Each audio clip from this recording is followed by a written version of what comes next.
우리는 지난 성령 강림주일 이후 6주에 걸쳐서 예수 믿고 구원받아 성령의 충만함을 받은 자들이 누리게 되는 증거들을 살펴왔습니다. 변화되는 삶, 승리하는 삶, 기쁨이 넘치는 삶, 자유케 되는 삶, 그리고 자랑스럽게 살아가는 삶에 대해서 살펴보았죠. 그런데 이제 이와 같이 예수 믿고 구원받아 성령 충만을 경험한 자들이 필수적으로 겪게 되는 변화 중에 하나가 또 있습니다. 그것은 바로 감사하는 마음이 생기고 감사의 자세를 지니게 된다고 하는 것이죠. 이 감사라고 하는 것은 우리 성도들이 누리는 기쁨과 평안과 그리고 감사, 이 셋은 삼각형을 이루면서 서로 상관관계를 이루고 있습니다. 즉 하나님이 구원받은 성도에게 주신 소중한 선물이에요.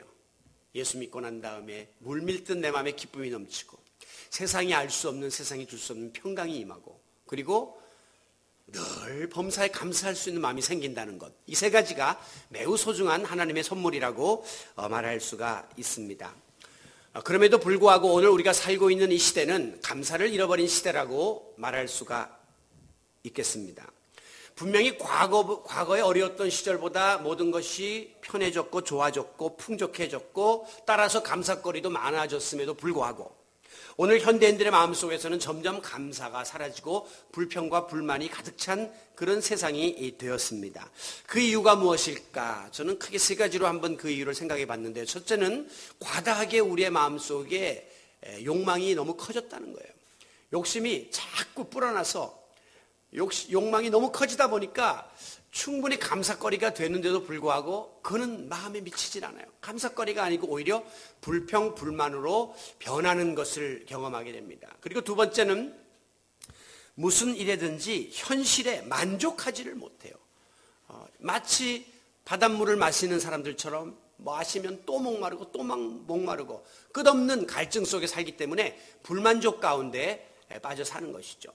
그리고 이제 세 번째는 자꾸만 나를 다른 사람과 비교하는 마음들이 생겨가지고 오늘 내게 주어진 그 하나님의 사랑과 축복과 감사거리에 대해서 만족하지를 못하고 자꾸 다른 사람과 비교해서 저 사람은 저런데 나는 왜 이런가, 저 집 아이들이 있는데 나는 왜 이런가, 저 집 남편인데 나는 왜 이런가, 이렇게 감사하지 못하는 자리에 빠지는 거죠. 과다한 욕망과 만족하지 못하는 불만족, 그리고 타인과의 비교의식, 이것이 오늘 우리를 감사를 잃어가게 만드는 요인이 되고 있습니다.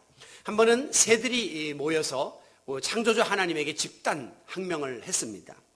하나님, 왜 다른 동물들은 저렇게 긴 다리를 주시고 튼튼한 다리를 주셨는데 우리 새들은 다 이렇게 새 다리, 얇고 가느다란 다리를 주셨습니까? 게다가 다른 동물들에게 없는 이 양옆에 붙은 이 물체는 도대체 뭡니까? 이거 무거워서 도대체 이거 거추장스럽고 왜 이거를 우리들한테 달아주셨습니까? 왜 차별을 하십니까? 라면서 하나님께 대들었답니다. 그랬더니 하나님께서 빙그레 웃으시면서, 야, 너희가 그토록 무거워하고 거추장스럽게 여기는 그 옆에 있는 물체를 한번 힘을 줘서 펼쳐봐라. 그렇게 말씀을 했습니다. 가장 앞장서서 불평을 말하던 존재가 독수리거든요. 이 덩치는 이만한데 이거 뭐 무거운 물체도 그 옆에다 달아주시고 이거 어떻게 해야 되는가 해서 그 독수리가 슉 하면서 물체를 힘있게 휘저어 보았습니다. 갑자기 쭉 하면서 날개 쪽지가 펴지더니만 아이고 창공을 확 자유롭게 날아다니는 그런 일을 경험하게 되었습니다. 저들의 어깨에 달린 물체는 그들을 억압하는 짐이 아니었습니다. 오히려 그들을 더 높게, 더 자유롭게 날아가도록 만들어주셨던 하나님의 배려였어요. 축복이었어요. 날개였던 것이죠. 얇은 다리도 마찬가지입니다. 상대적으로 다른 동물들보다 얇은 다리를 가진 것은 그래야 날아다니는데 거추장스럽지 않고 장애가 되지 않도록 가볍게 만들어주시기 위해서 하나님이 다 섭리하신 그런 놀라운 축복거리였던 것을 깨닫게 된 거죠. 때때로 우리는 이와 같은 하나님의 은혜와 축복을 망각하며 살아갑니다. 내게 주어진 현실이나 환경을 자꾸 무거운 짐으로 여기고 버겁다고 이렇게 생각할 때가 많아요. 그러다 보니까 불평, 불만이 터져나오고 심지어 하나님을 원망하는 자리까지 나가게 되는 겁니다. 그러나 좋으신 하나님께서는 사랑하는 자녀들에게 항상 가장 좋은 것을 주시려고 애쓰시고 가장 귀한 것을 주시는 분이시라는 사실을 기억하셔야 됩니다. 우리가 부모가 되어서 자녀들을 양육하다 보니까 어떻게 해서라도 자녀에게는 가장 좋은 것, 소중한 것을 먹이고 입히고 주고 싶잖아요. 어저께 저녁 때 딸과 함께 외식을 나가서 만두집을 갔는데 만두 전골을 먹다가 제가 이 목이 좀 찬 바람을 맞으니까 기침이 나서 기침을 했어요. 그랬더니 옆에 있던 애기 엄마가 갑자기 나를 샥 째려보더니 그 아이를 확 감싸는 거예요. 얼마나 좀 기분이 나빴는지 몰라요. 그러나 이해하고 저 아이를 어떻게 해서라도 보호하려고 하고 이 어려운 이런 환경 속에서 혹시라도 있을 수 있는 메르스에서 지키려고 하는 그런 엄마의 보호 본능인 것이죠. 여러분, 좋으신 하나님은 여러분에게 좋은 것 예비하고 계십니다. 그리고 좋은 것 주시기를 원하세요. 그리고 하나님이 마치 부모들이 자녀에게 좋은 것 주시면 자녀들이 막 기뻐하는 그 모습을 보는 것을 하나님이 굉장히 좋아하세요. 그렇기 때문에 오늘 이 보리의 첫 수확을 감사하는 맥주 감사절에 우리는 금년의 전반부를 돌아보면서 하나님께 감사거리를 찾고 또 지금까지 우리를 지켜주신 하나님께 감사와 영광을 올려드리는 그런 진심 어린 감사의 시간, 또 축복의 시간이 되시기를 바랍니다. 오늘 본문은 사도 바울이 이 골로새 교회 교인들에게 구원받은 자의 삶의 가장 근본적인 원리라고 할 수 있는 감사에 대해서 언급하고 권면하고 있는 말씀이 기록되어져 있습니다. 우리 성도들의 감사는 어떠해야 하며 어떤 감사라야 하나님이 기뻐 받으실 만한가 하는 사실을 우리가 한번 살펴보면서 우리의 감사의 지수를 다시 한번 측정해보고 그 지수를 높이는 그런 시간이 되었으면 합니다. 먼저 우리의 감사의 생활에 대한 관찰을 한번 해보겠습니다. 자, 우리가 예수 믿고 살아가는 이 그리스도인의 삶은 비유컨대 우리가 더러워진 겉옷을 벗어던지고 새로운 옷을 입는 것과 같은 삶이다. 이렇게 말할 수가 있습니다. 우리가 과거에 예수님 모를 때에 그릇되었던 잘못되었던 생활 양식과 그런 사고방식과 이런 모든 생각들을 우리가 이제 예수 믿은 다음에는 청산하고 다 버리고 이전 것은 지나갔으니 보라 새 것이 되었도다. 하나님이 입혀주시는 새 옷을 우리가 입고 믿음 생활을 하는 것이죠. 7절 말씀, 오늘 본문 앞부분에 다 읽진 않았지만 거기에 보면 너희도 전에 예수 믿기 전에 그 가운데 살 때는 세상 속에서 하나님 모르고 우리가 죄악 가운데 살 때는 그 가운데서 행했다. 세상에서 살면서 세상적 가치를 추구하고 그리고 악과 더불어 죄와 더불어 친구하면서 그렇게 막 살았다고 하는 것입니다. 그렇습니다. 예수 믿기 전에 우리는 사탄의 노예로 살았습니다. 사탄이 우리의 코를 꿰고 끌고 가는 대로 가서 향락을 추구하고 죄를 짓고 또한 하나님이 원치 않는 일들을 행하면서도 그것이 잘못인지 모르는 그런 어리석은 삶을 살았어요. 그럴 때는 항상 우리의 마음속에 행복과 즐거움이 없었습니다. 늘 마음이 불안하고 또 무슨 일들이든지 간에 실패에 대한 두려움이 있고 이 나도 모를 강박관념에 사로잡혀 살았던 것이 과거 예수 믿기 전의 삶이에요. 그런데 그러다 보니까 그 속에 자꾸 불평불만이 쌓이게 되고 부끄러운 수치스러운 삶을 우리가 살아갈 수밖에 없었던 것입니다. 하지만 8절에 보면 다시 보면 이제는 오늘 예수 믿고 난 다음에는 우리가 모든 것을 벗어버렸어요. 죄짐을 벗어버리고 세상적인 모든 더러운 옷들을 벗어 던졌습니다. 그리고 주님이 주시는 사랑의 옷을 입고 은혜의 옷을 입고 축복의 옷을 입고 살아가게 되었음을 감사하시기 바랍니다. 그러므로 이제부터 우리는 어두움의 자식이 아니라 빛의 자녀답게 사탄의 노예가 아니라 하나님의 자녀로서 그리고 불평불만이 아니라 감사가 넘치는 삶을 살 수밖에 없는 것입니다. 바로 이 감사가 그러므로 구원받은 그리스도인들에게 나타나는 매우 소중한 필수적인 변화의 증거입니다. 오늘 여러분 속에 감사가 얼마나 넘칩니까? 그것이 여러분의 믿음을 측정할 수 있는 바로미터가 되는 것이에요. 일반적으로 사람들이 왜 불평하며 살아가게 됩니까? 그것은 모든 것을 부정적으로만 바라보는 삐뚤어진 마음이 있기 때문이에요. 어떤 분들은 보면 분명히 객관적으로 볼 때 저만 하면 감사거리가 있어야 되는데도 불구하고 못마땅해 하고 불평을 합니다. 왜? 그분은 이미 검정색 안경을 쓰면 모든 것이 검어 보이는 것처럼 부정의 불평의 불만의 안경을 쓰고 다니기 때문에 감사거리가 있는데도 감사할 줄 모르는 것입니다.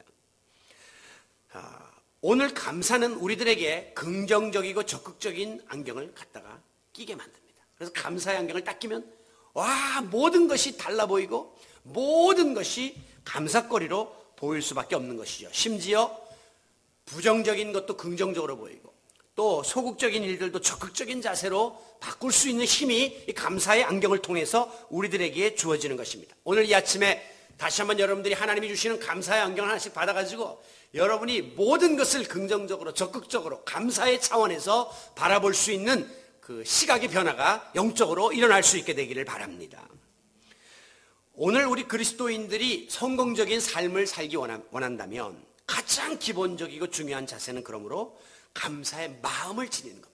우선적으로 감사의 마음을 품어야만 여러분이 이 모든 어려움들을 헤쳐나갈 수가 있어요. 인생의 어두운 면보다 밝은 면이 보이기 시작하고 저 사람의 약점보다 장점이 보이기 시작하고 부정적인 면보다 긍정적인 면이 보이기 시작하면서 우리는 더 성숙한 삶의 자리로 인도받게 되는 거죠.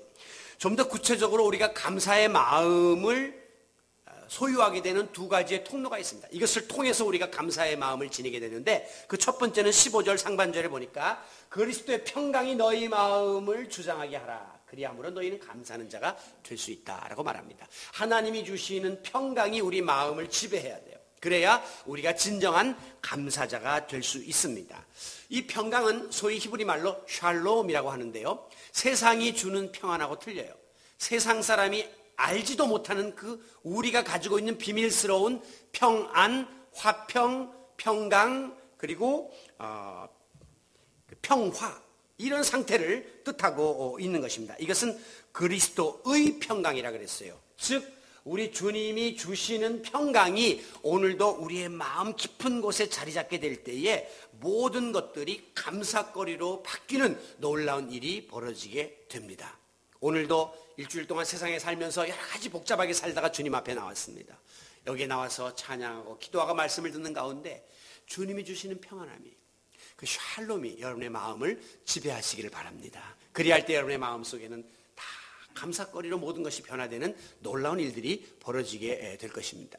두 번째, 우리의 마음은 그리스도의 말씀으로 채워져야 돼요. 16절 상반절에 보시면 그리스도의 말씀이 너희 속에 풍성히 거함으로 우리가 감사하는 마음을 품을 수 있다고 하는 것입니다. 오늘도 주님은 우리에게 말씀하고 계십니다.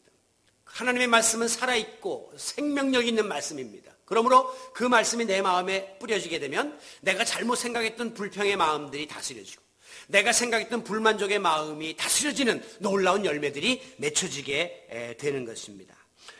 오늘도 살아있는 하나님의 말씀이 이 순간 여러분의 생각을 깨우치고 여러분의 마음을 권면함으로 어떤 상황 속에서도 감사를 잃지 않는 마음을 소유할 수 있도록 만들어 주시기를 바랍니다. 이와 같이 우리가 감사의 생활을 영위하기 위해서는 감사의 마음 자세를 기본적으로 가져야 하는데 그 감사의 마음은 주님이 주시는 평강으로 그리고 주님이 주시는 말씀으로 채워질 수 있다는 사실을 기억하시기 바랍니다.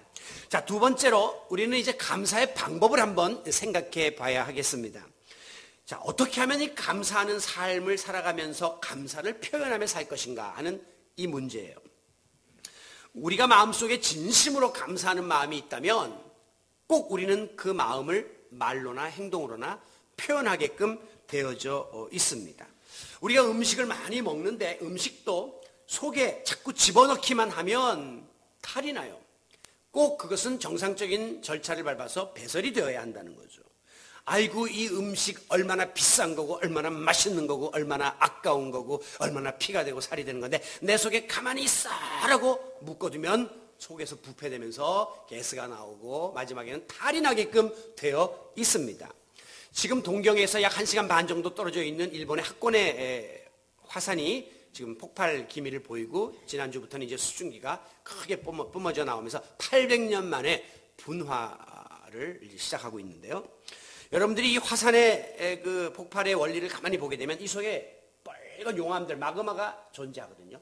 이게 이제 이 위에 있는 지하수를 덮이게 되면 그게 표면을 뚫고 나오면서 푸쉬 하면서 이제 수증기로 솟아나면서 전조를 보이기 시작합니다. 그러다가 이제 끝까지 그 열을 감당할 수 없는 수준이 되면 이 마그마들이 약한 지표면을 뚫고 이제 폭발해 나오게 되는 것이 이게 화산의 원리예요.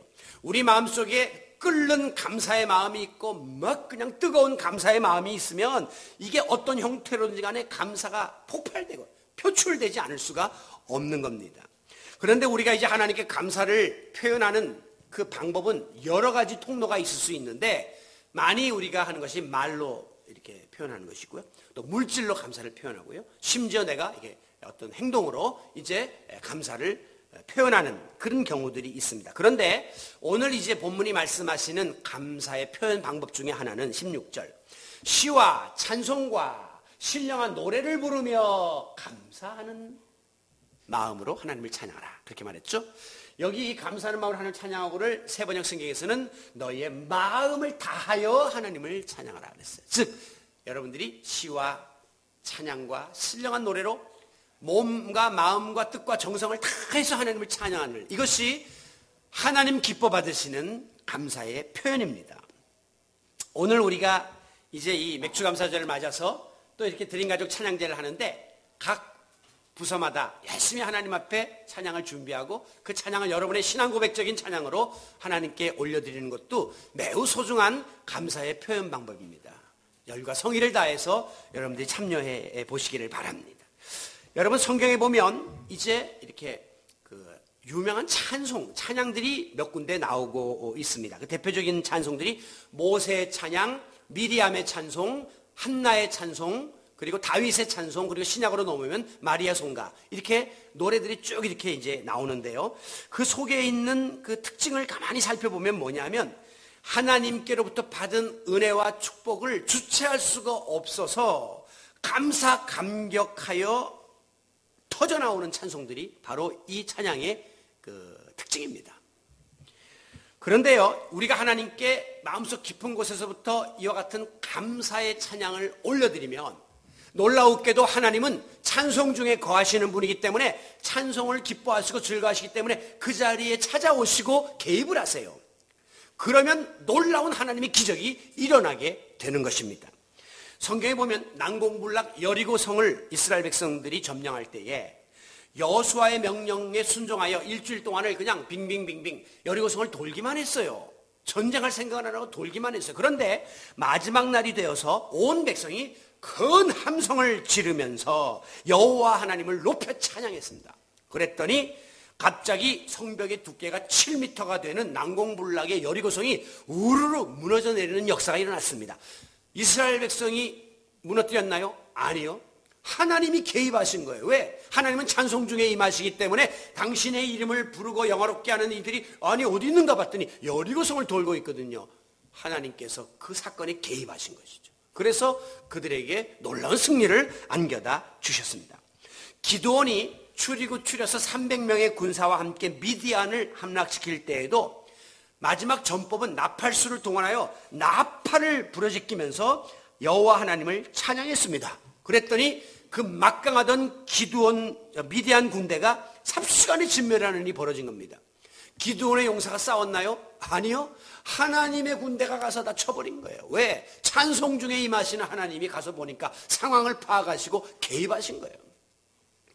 역대하 20장에 보면 모압과 암몬 자손이 여호사밧 왕을 치러 왔을 때에 레위인들이 군인보다 앞서 그 제사장급 그 소위 말하면 제사 드리는 레위인들을 내세워가지고 큰 소리로 찬양을 불렀습니다. 그 찬양의 내용이 여호와께 감사하세 그의 인자하심이 영원함이로다 하면서 노래를 부르면서 적진을 향하여 달려나갔더니 여호와 하나님이 그 자리에 개입하셔서 이 적군을 한 사람도 남기지 않고 진멸하시는 일이 벌어진 것입니다.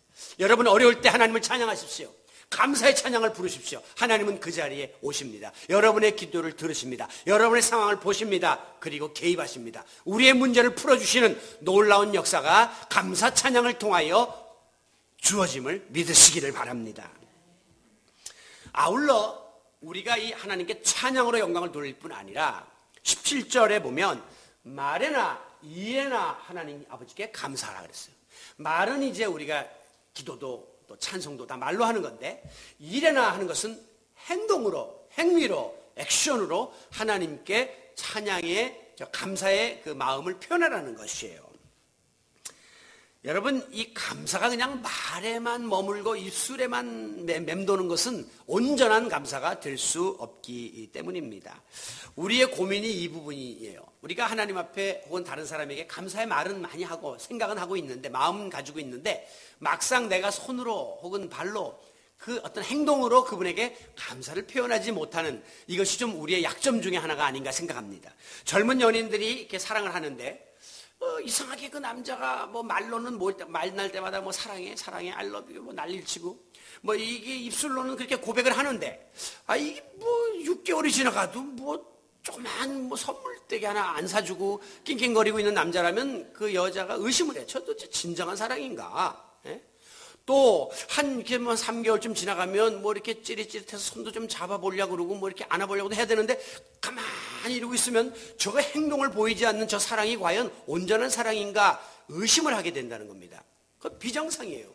사랑을 하면 사랑을 표현하고 싶어서 말로 표현하고, 시간이 지나면 사랑을 전하고 싶어서 손을 잡고 포옹을 하고, 그리고 마지막에는 나와 함께 영원히 살자 프로포즈를 하면서 액션을 취하는 거죠. 반지도 갖다 주고 하면서 마음을 사로잡으려고 하는 것이 진정한 사랑의 표현인 것처럼, 오늘 다윗이 시편 116편 12절에서 내가 여호와께서 주신 모든 은혜를 무엇으로 보답할꼬, 은혜를 어떻게 갚을까라고 고민했던 그 고민이 오늘 우리에게 있어야 됩니다. 하나님께 받은 은혜가 크세요? 그러면 하나님께 드리고 또 다른 사람에게 나누고 베풀면서 그 은혜를 전하세요.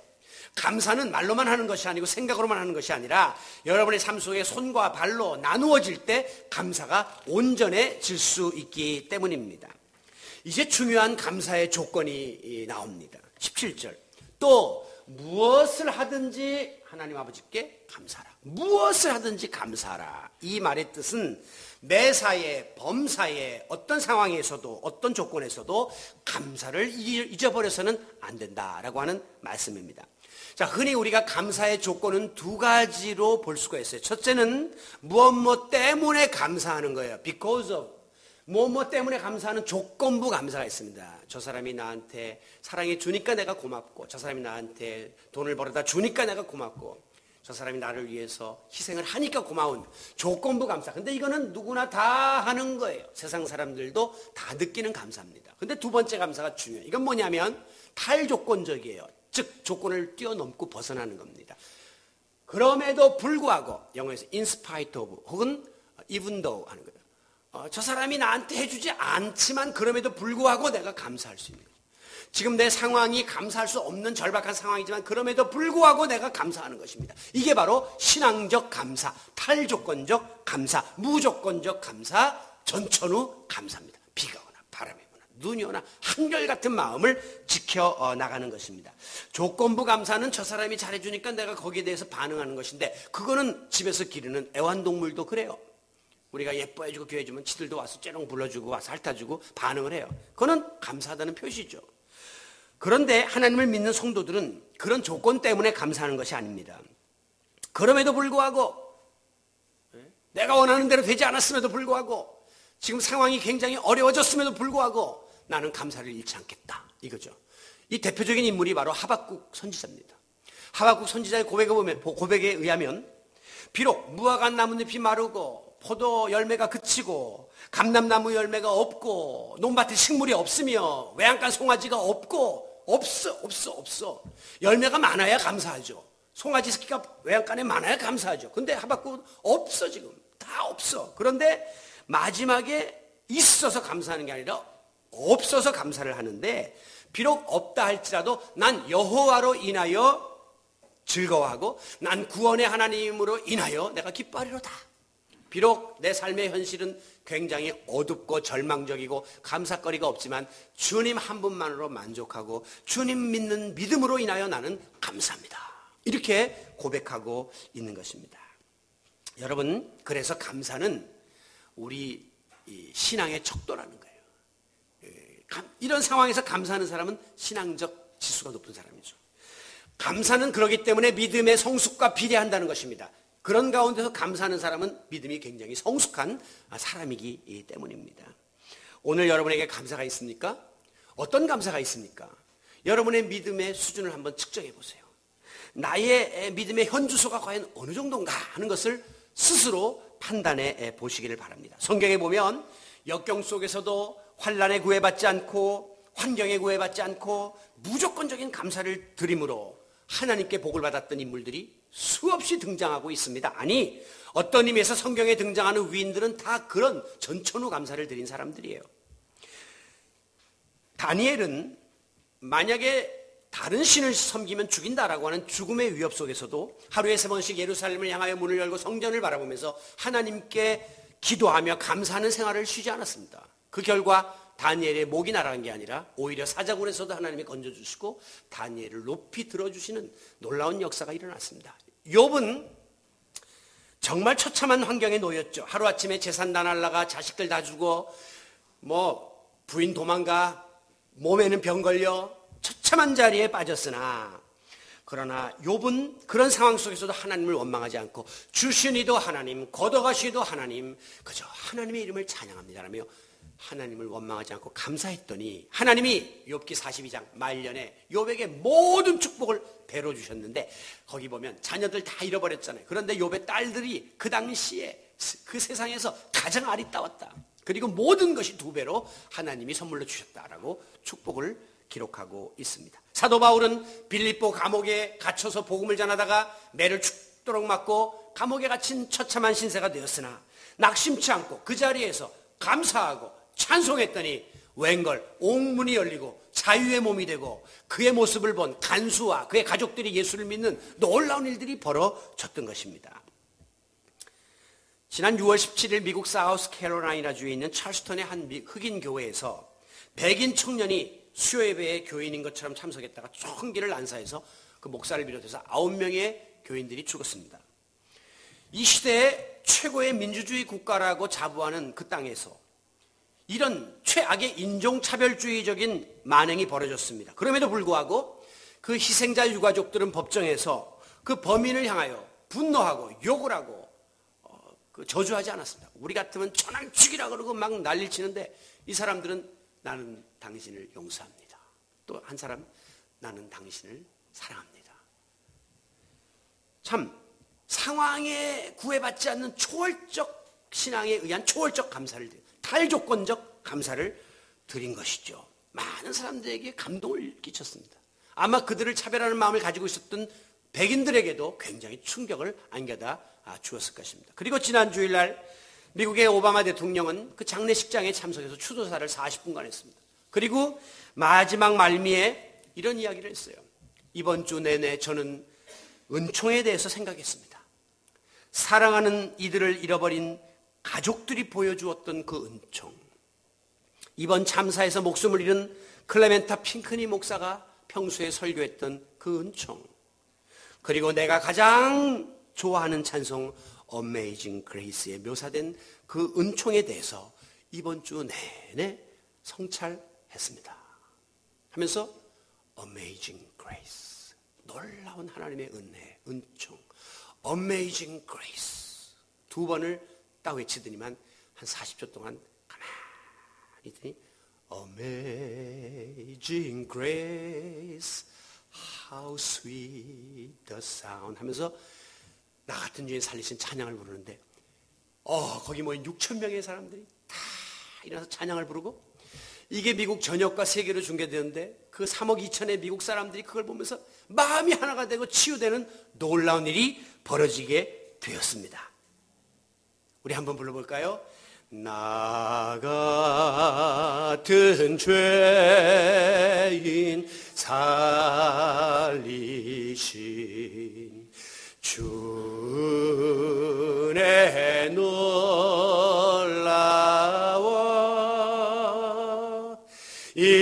잃었던 생명 찾았고 광명을 얻었네. 하나님의 그 놀라운 은총 앞에 누가 감히 흑인 백인이라고 차별을 할 것이며 하나님의 놀라운 그 은총을 입은 사람들끼리 누가 감히 죄인이라고 돌을 던질 것인가? 우리는 조건을 뛰어넘는 사랑을 해야 되고 조건을 뛰어넘는 감사를 드려야 된다는 거죠. 자칫 잘못하면 미국이 흑백전 논리에 또다시 빠져들 뻔했습니다. 만약에 또 흑인들이 나서 폭동을 일으키고 또 쏴 죽이면 백인들이 가서 또 진압하고 흑인들이 또 까부수고 끊임없는 그 비생산적인 일을 할 뻔했는데 이 위기 상황을 하나님의 은총을 통해서 국민적 화합과 치유의 장으로 변화시켰던 그 위대한 힘은 바로 인종차별도 미움도 분노도 살인도 그 조건이 우리에게 문제가 되지 않는다고 생각했던 탈조건적 신앙과 감사에서부터 비롯된 겁니다. 이 일 때문에 오바마가 지금 말년에 인기가 뚝 떨어져서 네임덕 현상이 와서 20% 30%가 안 되는 사람이 지금 50% 그냥 인기가 치솟아 올라가기 시작하고 오바마의 이 연설은 마틴 루터 킹 이후에 기록될 만한 위대한 연설이고 그의 이 찬송가 하나가 미국 전체를 통합시켰다고 박수를 받고 있는 것이죠. 여러분, 하나님은 도무지 감사할 수 없는 역경 속에서도 감사를 잃지 않는 자들을 사랑하십니다. 그리고 축복해 주십니다. 왜? 모든 일이 잘 되고 순탄할 때는 누구나 다 감사할 수 있어요. 그러나 역경 중에 드리는 감사는 믿음이 없으면 못하는 것이기 때문에 그만큼 값진 감사요. 감사도 레벨이 있어요. 값진 감사는 역경 중에 드리는 감사예요. 그리고 이와 같은 값진 감사를 드리는 자에게는 하나님이 값진 축복을 예배하고 계시는 줄로 믿습니다. 축복도 레벨이 있어요. 값진 감사를 드려야 하나님이 값진 축복을 우리들에게 허락해 주시는 것입니다. 데살로니가전서 5장 18절에 보면 범사에 감사하라. 이는 너희를 향하신 하나님의 뜻이다 그랬어요. 하나님이 범사에 감사하는 것을 원하고 계십니다. 시편 50편 23절에 보면 감사로 제사를 드리는 자는 하나님을 영화롭게 한다. 여러분, 하나님을 영화롭게 하고 싶습니까? 감사의 제사를 드리십시오. 하나님이 영광을 받으십니다. 오늘 우리가 처해 있는 상황이 어떠하든지 간에 조건에 구애됨이 없이 감사하는 자세를 지니시면 하나님의 뜻을 이루는 것이 되고 그리함으로 하나님이 영광을 받으신다니 오늘 우리가 왜 감사의 생활을 놓치겠습니까? 마지막에 17절에 보면 무엇을 하든지 말에나 이래나 우리 주 예수의 이름으로 하고 그를 힘입어 하나님께 감사하라 그랬습니다. 우리의 감사의 이유는 예수님 때문입니다. 우리가 감사할 수 있는 그 궁극적인 그 이유는 예수 그리스도를 힘입어 그의 이름으로 하는 겁니다. 그 희생자, 흑인 희생자 가족들이 왜 그 청년을 용서하는 겁니까? 인간의 감정으로는 그리할 수 없으나 예수의 이름으로 내가 너를 용서하고 사랑한다는 거죠. 인간의 힘으로는 도저히 감사할 수 없는 상황에서 우리가 어떻게 감사할 수 있습니까? 그분을 힘입어 감사할 수 있는 겁니다. 예수님이 그 십자가 상에서 우리를 품으며 용서해 주신 그 사랑을 힘입어 우리도 사랑할 수 있고 그분이 그 고통 속에서도 하나님께 감사했던 그분의 그 능력을 힘입어 우리도 감사할 수 있는 것이죠. 그러므로 이 감사는 하늘의 비밀을 깨달은 자만이 드릴 수 있는 천국의 언어입니다. 세상 사람들이 드리는 감사는 자기의 이권과 개입되어서 자기의 사사로운 감정에 의해서 주고받는 감사지만 우리 그리스도인들이 하나님께 혹은 다른 이에게 혹은 환경에 구애받지 않고 올려드리는 감사는 그런 차원의 감사가 아니라 하늘의 비밀을 깨닫고 영생을 맛본 자들이 드릴 수 있는 천국의 방언이 감사예요. 그래서 천국에 가면 우리가 할 일이 없습니다. 천국 가면 기도도 필요 없어요. 여기 뭐 지킴이도 필요 없고 여기 교회 청소도 필요 없어요. 거기서는 오로지 하나님을 향한 감사의 찬양만이 들려지는 것이 천국입니다. 그래서 요한계시록에 보면 천국에서 울려 퍼지는 장엄한 찬송의 내용들이 많이 나와요. 새하늘과 새 땅을 보라. 새 노래를 부르고 말이죠. 하나님께 영광 돌리는 그런 모습이 묘사되고 있는 것입니다. 여러분, 오늘 우리의 감사는 천국 생활을 맛보게 합니다. 그리고 우리를 천국으로 인도해 줍니다. 그리고 천국 생활을 보장받은 자들의 삶이 어떠한가를 우리의 삶 속에 실천하게 만들어 줄 것입니다. 그러므로 신앙생활은 감사들이 똘똘 뭉쳐서 이루어진 결정체가 신앙생활이요. 감사는 신앙의 핵심이요, 믿음의 본질이요, 우리 삶의 원동력이요, 여러분 가정의 매우 소중한 생명과도 같은 그 요소가 바로 감사입니다. 감사가 있는 한 가정에서 다툼이 없고, 감사가 있는 한 교회가 분열될 수 없고, 감사가 있는 한 우리의 마음은 평화로울 수밖에 없기 때문이죠.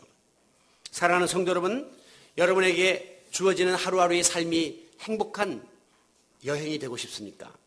남은 여러분의 인생이 참 즐거운 인생 여행이 되고 싶습니까? 그렇다면 여러분의 마음속에서 불평과 불만과 이런 부정적인 감정들을 벗어던지고 주님 주시는 감사의 마음을 평강과 말씀으로 채우십시오.